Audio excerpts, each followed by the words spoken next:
Okay, check this out. Manchester United are about to drop a £130 million bid on Vinicius Jr from Real Madrid so they can fund the purchase of Kylian Mbappe from PSG.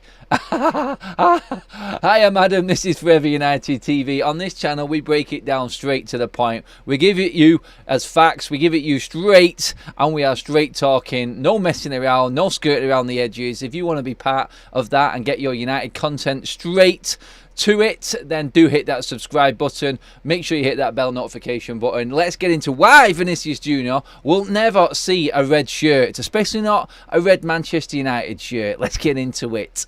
If you are watching this video on YouTube after the live is finished, that's why you need to subscribe, because you can get into the chat and get talking with the community, the best community on the United fan base, which is Forever United TV. You'll have seen a poll that is already up there in the chat, and the people that are live right now can see it.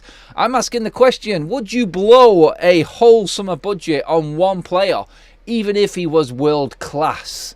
Would you do that? Would you buy a one best in class, knowing that you still needed other players and other areas of your team fixing with that budget? Let me know. Get voting in that poll right now. And if you are watching it on YouTube later on, let me know. Would you blow a whole budget on one world-class player? If it was someone as good as Vinicius Jr, would you do that? It is a tough one, because he is absolute mustard and he's probably best in class.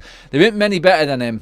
You'd have to go down the lines of what Mbappe himself, Haaland, Cristiano Ronaldo in his heyday, Messi. This is how good Vinicius Jr is. I don't think Real Madrid is selling him. I don't think Manchester United can afford him. But let's get to the source of this story first of all, and let's see what is actually been said before we break down why it will never happen for Manchester United. So, story is, the Brazilian's scintillating first half hat-trick against Barcelona in the Super Copa final took his tally to an impressive 136 goal involvements in 241 appearances for Real. The position of the left wing has been his own for many seasons, but he could soon face competition from arguably the world's greatest player in Kylian Mbappe.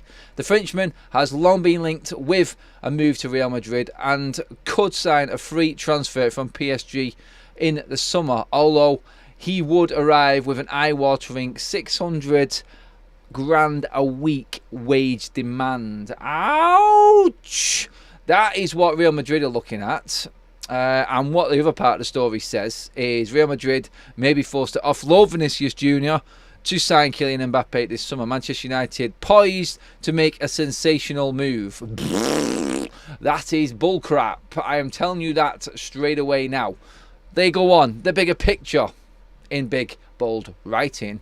The transfer then wouldn't quite amount to being free, as the Frenchman's salary would amount to an annual cost of 30 million a year for wages. God, 150 million over the entirety of a Real Madrid contract. Eye-watering, ridiculous money. This is what United are not anymore. If Real Madrid want to go down this road, oh, go on, knock yourselves out. As a result, Sport reports, it's Sport who's reporting this, that Los Blancos, Real Madrid that is, for the unknown, may consider the unthinkable and sell Vinicius. Should an adequate offer arrive, that isn't going to happen. I think they're looking to fund the whole package for Mbappe over his whole contract with the sale of Vinicius Jr. I would keep Vinicius over Mbappe, personally. That's what I would do. It's less trouble. That could come from Manchester United, who from the summer will be backed by British billionaire Sir Jim Ratcliffe's INEOS group. After his investment gets ratified by the Premier League, they are thought to be willing to fork out $165 million for the Brazilian. Let's just delete that page right now and come away and then get into why it won't be happening. Well, you only have to look at Manchester United and the financial results that have been released today as to why it will not happen. Because United are skint. I'm just going to read an extract from the breakdown of today's results. We were talking earlier on today regarding Manchester United's financials and what it meant. We'll go into more detail about them now. They weren't all released at that time. Everything wasn't clear, but I'm just going to read into a big... I've picked out an interesting part of it for you. So Manchester United, and what does their financial results today mean for United's PSR, Profit and Sustainability Regulations, Premier League? which is what Forest and Everton are dealing with right now. United were not found in breach of Premier League profit and sustainability rules for 2022-2023, but have been paying careful attention to their compliance with the top flight spending regulations this season. We know that. Loans only, no purchases. Each Premier League club's PSR calculation is based on pre-stat losses over a 3-year period, with deductions made for spending on youth development, women's football and community work, among other areas. Makes you wonder, doesn't it, going back there, because this is how you can sort of offset some of that loss by investing in your own infrastructure, i.e. the women's team and the youth team. Not surprised United looked ahead into this and had no intention of making a women's team. Then all of a sudden, now you can actually offset it against something. I'm not saying this is what happened. I'm just conspiracy theorying again that Manchester United all of a sudden had a women's team that we can now offset these losses against. Maybe. You never know. But anyway, it goes on. United have posted a pre-tax loss of 32.8 in the first quarter of 2023-24, which follows a combined pre-tax loss of 182.2 over the last two campaigns, totaling 215 million. Even with significant deductions to be made, that figure, United may face a challenge to bring their losses below the maximum 105 allowed over a three-year period for PSR. So basically, after 2 years, Manchester United are at 215 million loss, and you are supposed to come under a loss of a maximum of 105 over 3 years. So what I'm saying is Manchester United need to start selling players to get it under. There are ways around this now. I'm not just going to cut it there and say that Manchester United are done for. I'm not going to make a fake video out like that and say United are finished, because there's no way, and we're going to end up getting a point deduction. So if United come under the maximum 105 mark, they still breach the lower 15 million limit. Their PSR concerns may be eased by Sir Jim Ratcliffe. Ratcliffe has committed an additional 300 million, as we know, investment into the club as part of his 1.3 billion minority acquisitions, which would see his stake in the club rise to 29%. That 300 million would appear to fit the Premier League definition of secure funding required to cover losses up to 105 million. So basically what I said the other day, that's pretty much clarifying what you are allowed to do as an owner, because we've had the Glazers before. We've never had an investment from them direct.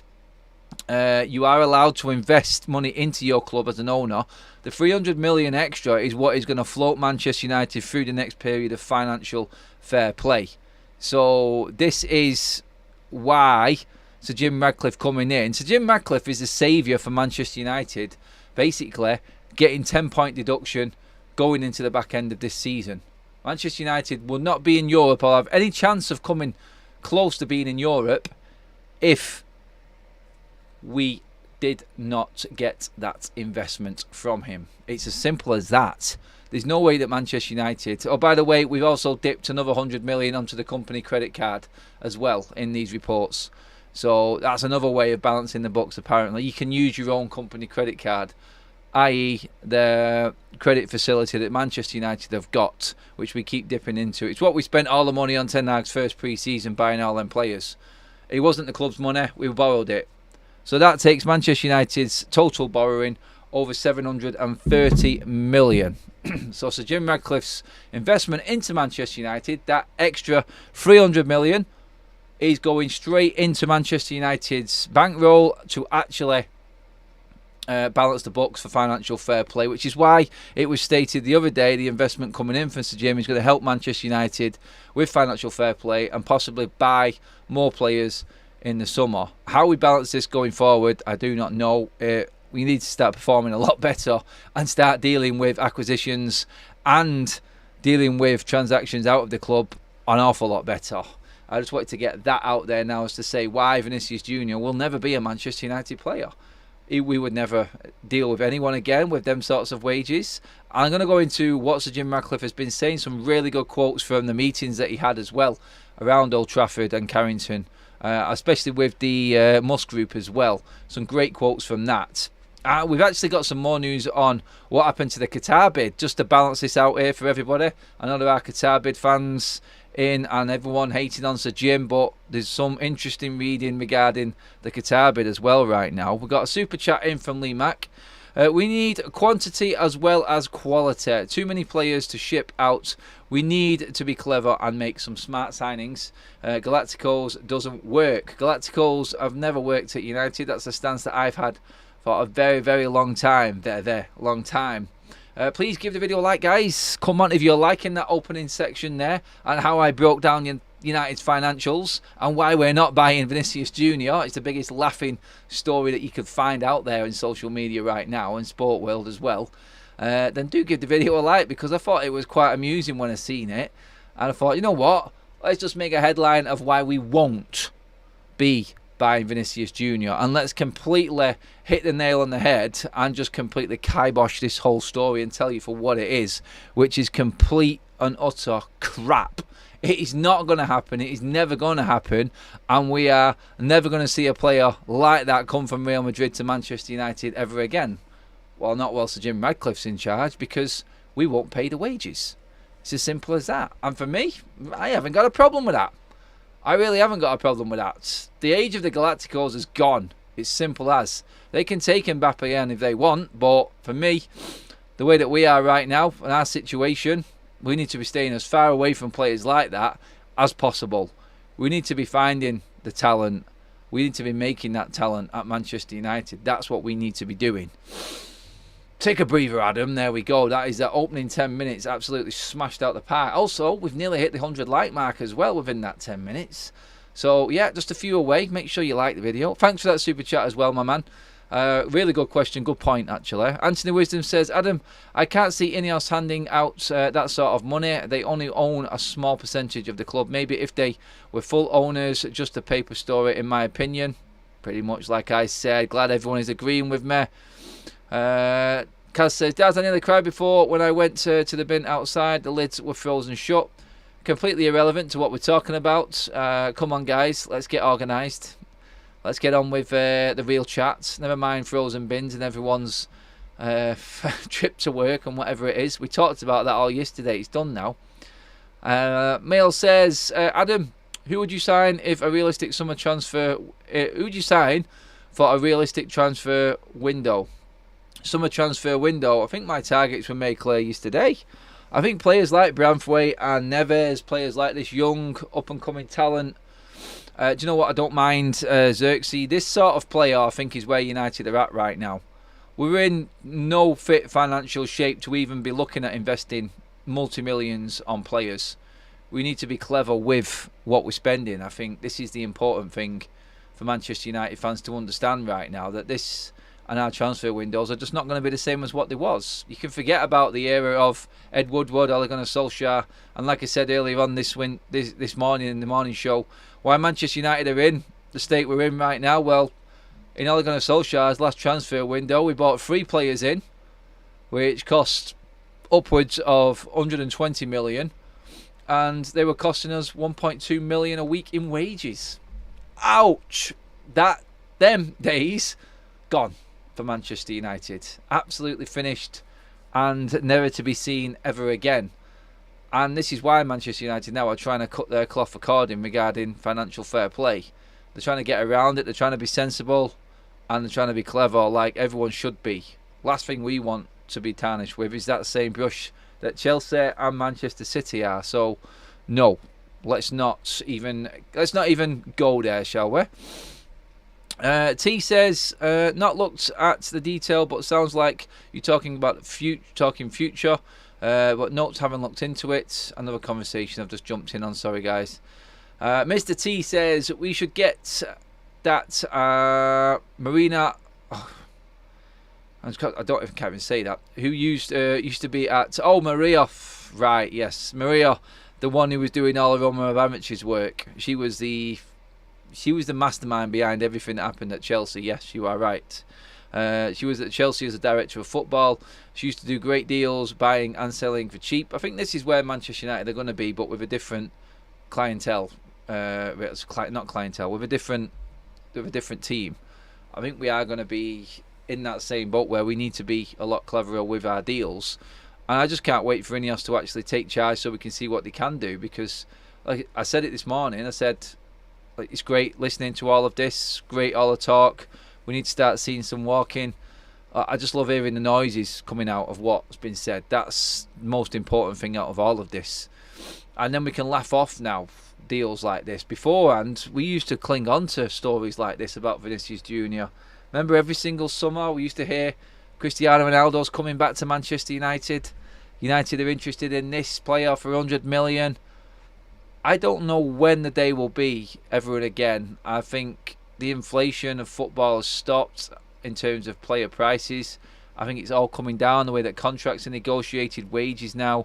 I feel like we're seeing the end of the multi-million pound signings. Like the Mbappe, Neymar, PSG season. Them days are gone. Them days are gone. There are very few players I feel are worth 100 million on this planet. And actually, you know what, guys?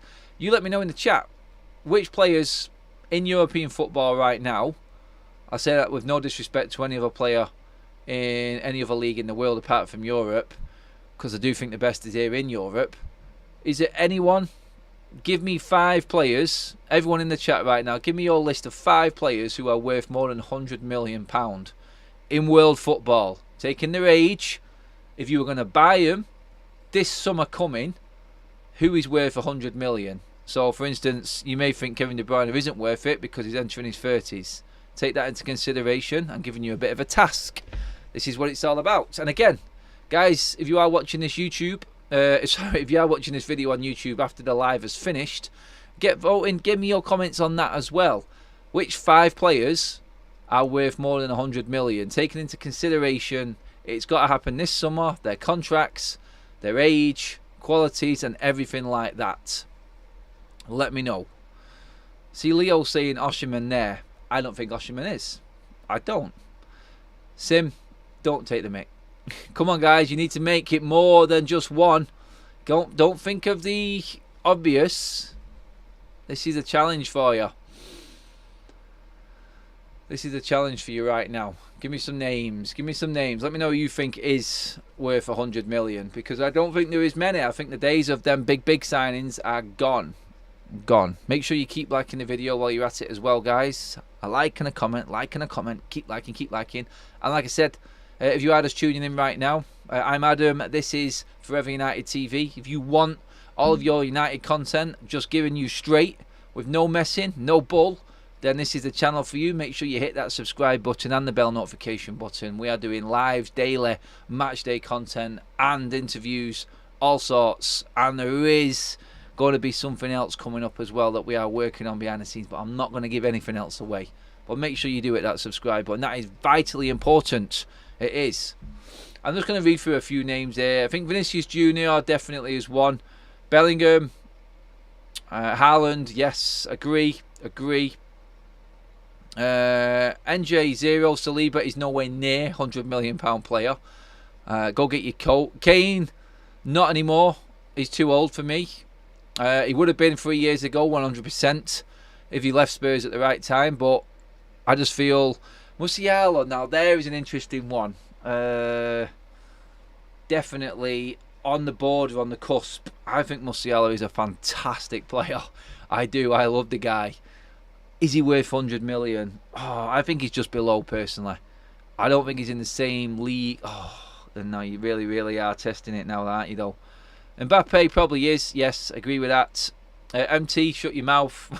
You know what I mean by that. He just mentioned Martial for anyone who can't see the chat right now. No, that is not going to happen. Musiala again, another one from Marlon there. Rice, Mbappe. Let's see, Vinicius, Osimhen, Kvashka. I can never say the Napoli midfielder playmaker's name. Let me just break it down, give it a whirl. Yeah, Kvashkalalia. I can't ever say it. I've heard him say it in commentary, but I just get tongue-tied with it. I'm going to have to train myself with that one. But him, outstanding player, yes. 70-80 million for me. Mayank says, Scott McTominay. Seriously, come on. We're being serious on this video. Keep them coming. Keep them coming, guys. But we are going to move on. But, yeah, the Vinicius Jr., absolutely no chance in hell. I just broke down all of Manchester United's finances and told you why this is impossible for United, even in the future when we start breaking even, if we ever get to that point.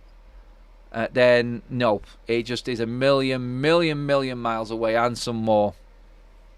So let's not even get into it.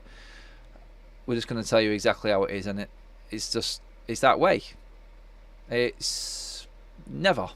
Anyway, on to other news within Manchester United, and them quotes I was saying, and another reason why someone like Vinicius Jr is never ever going to happen at Manchester United. Which is the comments coming from Must again. I'm just going to read through a few of the comments and from people within these meetings with Sir Jim Ratcliffe again. So this was a comment from the chair of Must, who says, I am no fan of the Glazers. They never gave us the opportunity to talk. These are the people. These people are saying the right things. They're saying that there's nothing off the table. Let's effing go then. I'm not going to wait until I'm 72 for the next chance. This is Sir Jim Ratcliffe talking. So Jim Ratcliffe apparently was dropping F-bombs. This will be interesting. A person who met INEOS also said they want success and prestige, not money. Setting the standard where you have to compete for the title and the final stages of the Champions League every year. It's not about settling for fourth. It was so refreshing.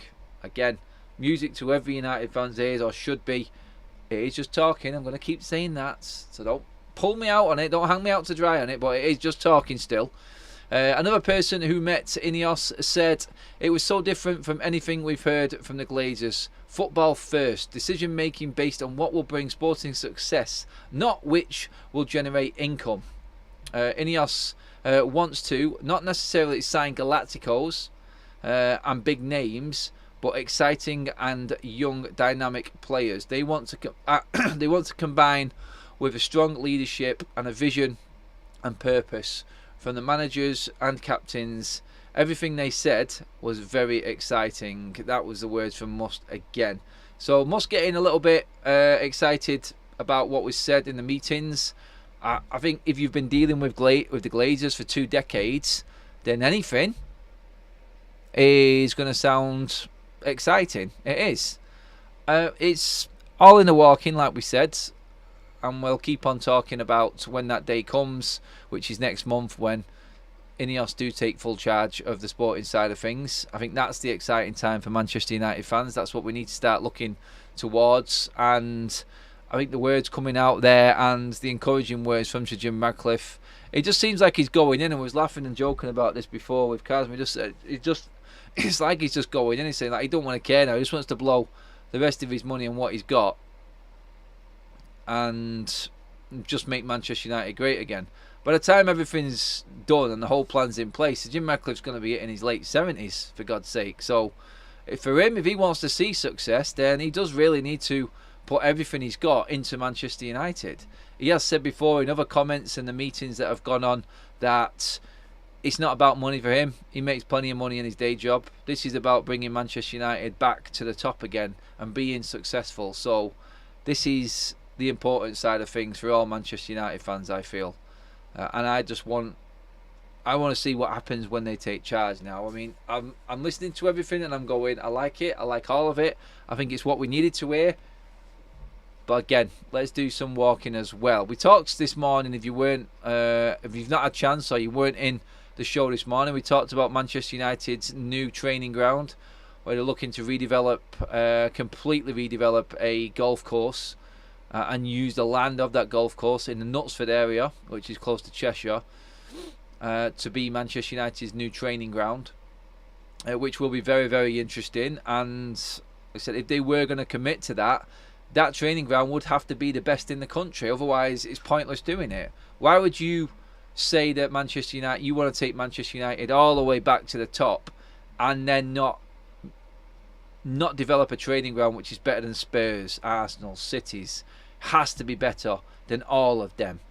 They have to spend, I reckon, $250 million to make Manchester United's training complex the best that there is in this country. It has to knock everything else out the park, otherwise it's pointless making statements like this. You can't just go in all guns blazing, talking the talk, and then all of a sudden you go second rate. That's the one concern I have got.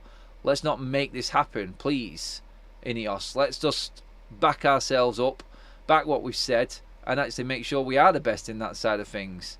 If we have got that money to invest, then I think that's a safe investment. It's going to attract best coaches, it's going to attract the better players, it's going to develop the better players to get the best treatments, best physio facilities. Everything needs to be absolutely bang on the money. So yes, Lucas said proof is in the pudding. That's my line, Lucas. You've been listening to me for too much. Sorry, for too long. I keep listening, by the way. Yeah, it's in the eating of the pudding. Yeah, it is. It is all about what happens after the talking is done. Let's just read some more of your comments and get into it. Dobby says, I wonder if the rat will even be breathing in 5 years. That's a nasty one, that, Dobby. Come on. You can't be that horrible to someone, not in terms of their health as well, mate. I understand you're not being convinced by it, but come on. Wash your mouth out. Greetings, everyone, says Charles. Hello, Charles. Hope you're doing well. Only a fool would think Saka is worth 100 million. Going back to my 100 million question for you guys. You can see what you want, to be honest, but until you put these words into action, then you'll just be seen as a Glazer puppet. That says Top Cat. I understand where you're coming from with that as well.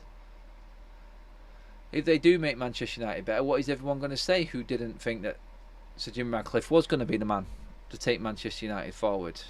And it was, and they were convinced it was all just words and crap.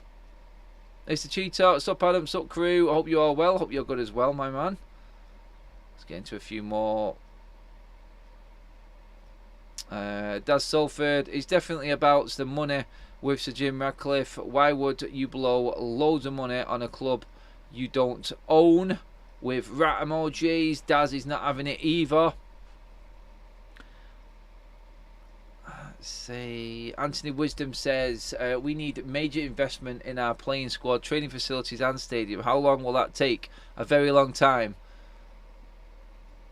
Strap in, everybody. That's what he says. Yep, it's going to take a while. It is going to take a while. You know, we've tried. We've got what? We've got all the quick fixes. We've seen it all before. We've seen Manchester United try and do it. It doesn't work. It does not work, and we've fallen behind everyone. So now we're looking at it and going, let's be honest. Let's just take stock of the situation we're in, how far we've fallen, and be realistic about everything moving forward. Don't expect Manchester United to be competing for what Sir Jim Ratcliffe and INEOS has said they want them to be competing in for 5 years. I said 5 years. I'll be well into my mid-40s then. Oh, God knows. God knows where we'll be when Manchester United are competing for that league title. Wow. But, hey, as long as we start seeing improvements and that there is a plan going forward, I think that's the most important thing. That is the most important thing. Please give the video a like, guys. Let's get over that 200 mark. Around about 400 in the room with us right now, so let's like, please, everybody. It is the best content out there. Come on, you've got to admit it. You guys love it. And guys, there's another little thing as well. Something else I'm going to start doing as well. When the video does go up onto YouTube later, make sure that you get your comments in. Make sure you make a good comment as well. Because I'm going to start doing the video response to them comments. I.e., your comment could be coming up as a short topic for everyone to debate as well. So if you have got a big question and you've got a big point that you want to make about Manchester United or the content that we're talking about in this video, then when the video goes up later on YouTube, just make sure you've got your comment there. I will get back to it. If it is loud and proud enough, then we will get it in a video response and let everyone else discuss it as well, because I sometimes don't get through everyone's comments because there's that many people in the live chat. So if you want to make your point, I'll get it across to me, then do make sure you comment on the video when it's finished on the live stream and it is just on YouTube as a video. That would be fantastic. And yeah, we'll make more content from there, because this is what it is about. You guys are part of this channel, and your voice will be heard. I'll make sure of that. It's always the way I wanted it to be, and I'll make sure if I don't get your comments out on here, we will get into the chat and the comments section later, and we'll get talking about it in other ways as well. But saying that, Adam, you could say it could have been a lot better with Qatar.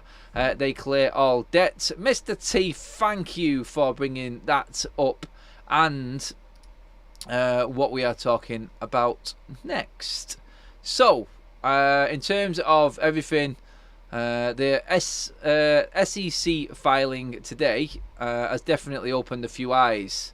Qatar and their bid failed to provide proof of funding, and their final offer was legally unacceptable. So Jim worked through different avenues to reach a way that worked, and in the end it was seemingly the only way. Nobody could force the Glazers to sell at the lower valuations. Simple as. So the there's another bit here from this actually, and these readings today was interesting. Seems Sir Jim Ratcliffe was fed up with the delays as well, after the terms of the deal had been effectively agreed for months, and gave the Glazers / board a Christmas deadline to accept, or he would withdraw his process. That's why we got it on Christmas Eve, and that's why that came through. That was Sir Jim Ratcliffe forcing that through, but the Glazers still chose to wait all the way up till Christmas Eve to do it. So yeah, according to all of the reports, the Qatar bid was fake. They never came through with proof of funds. They never, even the last bid apparently was unacceptable, legally unacceptable. It was just a complete wash of nothing with the Qatar bids, according to the reports. So were they ever even genuine? Were they ever even in the bidding for Manchester United? This is what you've got to look at now. I'm just looking to see if there's any more reports come through for you guys. In Securities and Exchange Commission's filing, it was revealed that the Qataris never came close to an offer that would have been acceptable. The final offer would not even have been legally acceptable. That's one report. You can read into a bit more.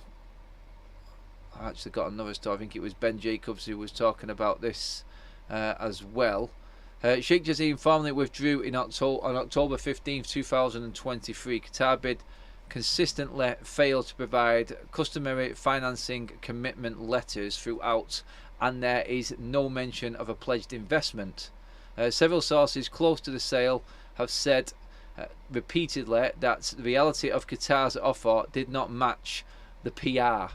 So, were the Qataris even genuine in this? I think we all said we would probably prefer the Qataris because it was full sale and debt was cleared and we wouldn't have a problem going forward. But the reports coming out, and it was always weird how we never seen anything. There didn't seem to be anything legit from the Qatari bids, and we were hearing these rumours now, and it looks like everything in all the report that is coming through after everything has been said and done and things can be released in how this broke down, that it wasn't even a genuine bid from Qatar. They were just playing at it, is what I'm reading from this. That's what it is. Adam, I'm not convinced by that news today. I want to see how Sheikh Jassim responds to that.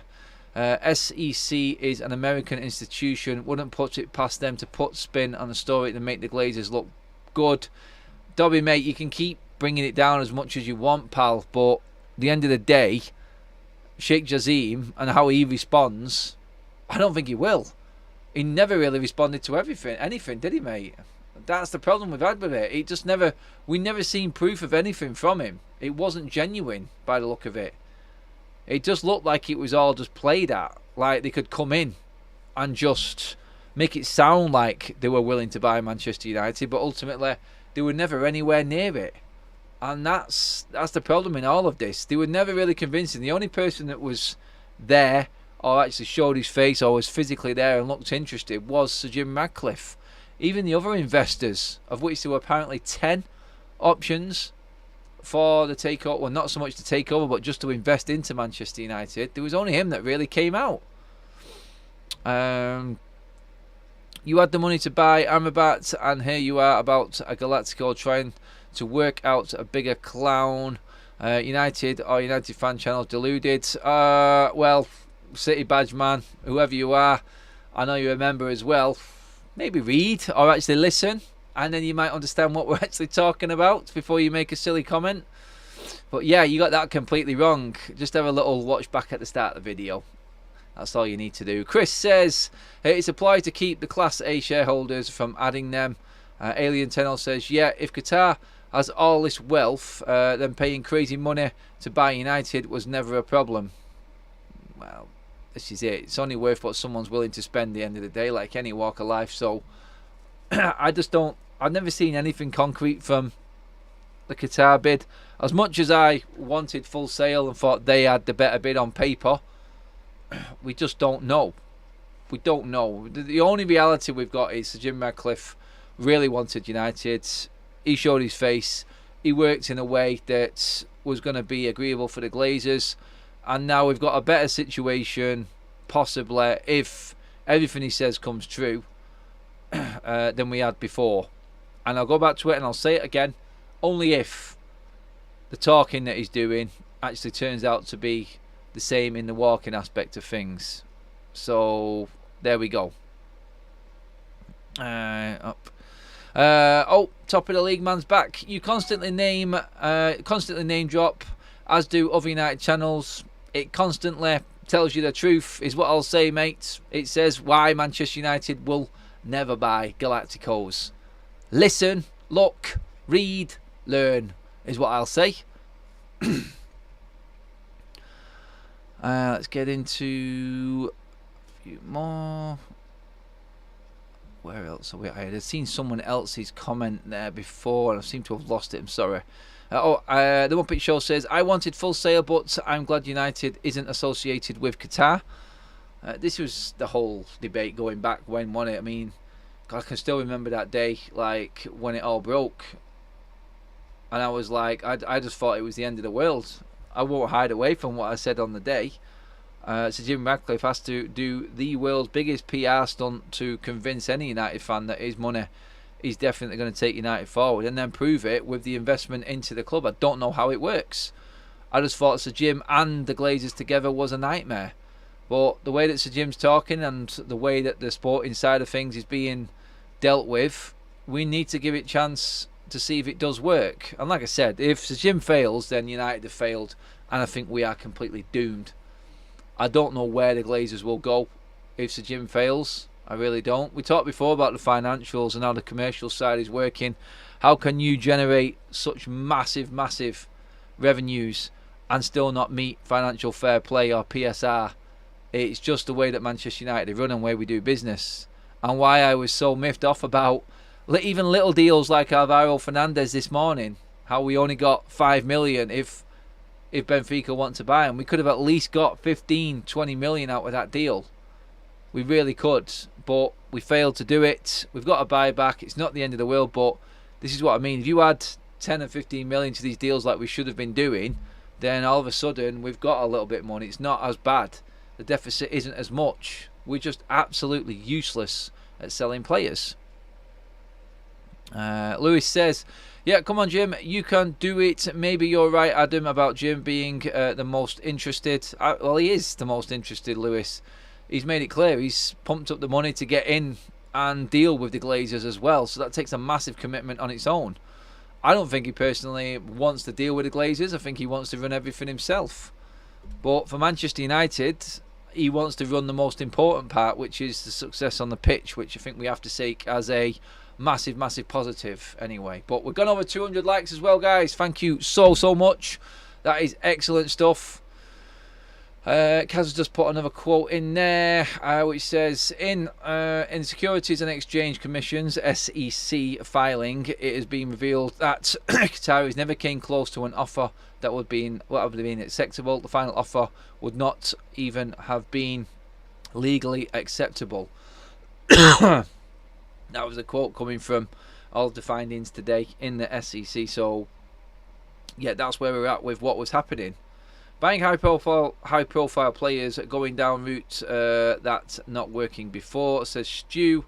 Stu77. Stu just below him says, it's not so much selling players that we're crap at, It's the deals we offer them that will now hopefully change going forward. Yeah, both combined, Stu. You're dead right with that one, bud. It is a case of how we structure them deals. No big long deals. Everyone over the age of 30 should just get a 1-year rolling contract if you want to stay at Manchester United. It's as simple as that. Manchester United need to be going out buying players probably under the age of 25. No one above that. Recruitments, everything, the whole structure, that's where we need to be. It's all included in the same thing. What we buy the player for, what the contract situation is, what we then sell them for, everything. All dealt with by one, committed properly, like a proper football club. And hopefully that will bring us better players and the end bring us more success. That's what is more important than anything. Let's just set chance to this charge. I am just clicking through. Sorry guys, won't be a second. Back to the poll, which we started the show with.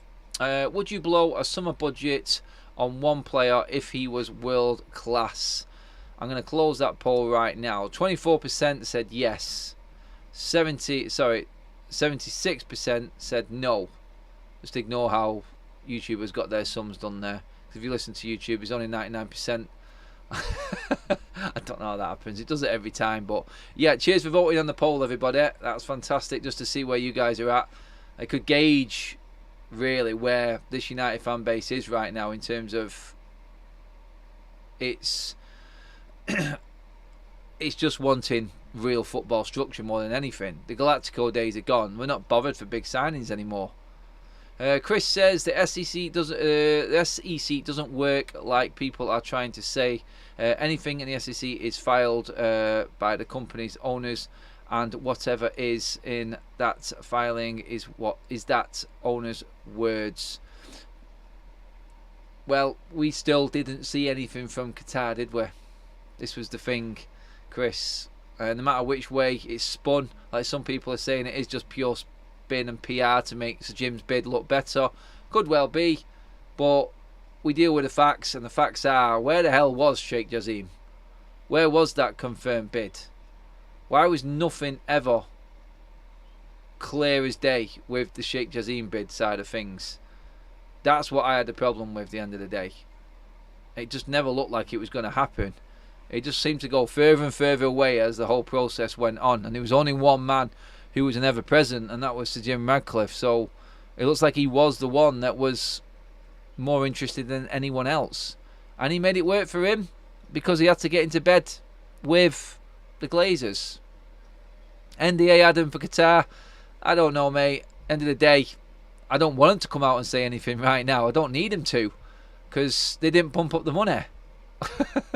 If they were going to get it off the Glazers as a full sale, they had to make a specialised bid, just like Sir Jim did, to get in bed with the Glazers. To kick them out of bed, you'd have to done some monumental bid, because the Glazers didn't want to get it gone. And if they weren't willing to do it, they should have just walked away earlier and made this whole process end a lot quicker. It's not about NDAs and what they say now. I couldn't really give a toss about what the Qatars have to say now, because they weren't willing to put in what the Glazers wanted. That was the whole thing all along. It was actually doing the deal there and then. It's not about complaining about it afterwards and talking about how it went wrong. You just didn't make it happen. So Jim did. And they're the facts. That's what you have to deal with. And some people don't like it, I understand. And there will be scepticism all the way until we start seeing progress. Some people might change their mind when we actually start seeing the new training ground go up. Maybe that will start convincing people that we are investing in the right areas. That would be a mega start, like I said this morning. But guys, that is it for this evening's show. There are all your updates. We talked about Vinicius Jr. and now that will never happen for Manchester United. This channel breaks it to you straight, tells you it how it is, and there is no bull, no skirting around the edges. It is just straightforward talk, straight down the lens to you guys, all your United info going forward. If you love that, then do subscribe to the channel. Hit that bell notification button. Make sure you give the video a like on the way out, because we are a awesome community. and get your comments in on the video when it drops on YouTube after the live stream is over. That is all important, everybody. But that is it. Cheers for tuning in, everyone. Fantastic show again. I will see you all tomorrow. Stay tuned for the shorts that come up in the morning as well, especially if there is a good comment on this video. And yes, I will see you all in tomorrow. Good night, people. Or good morning, wherever you're coming from. I'm out of here. See you later.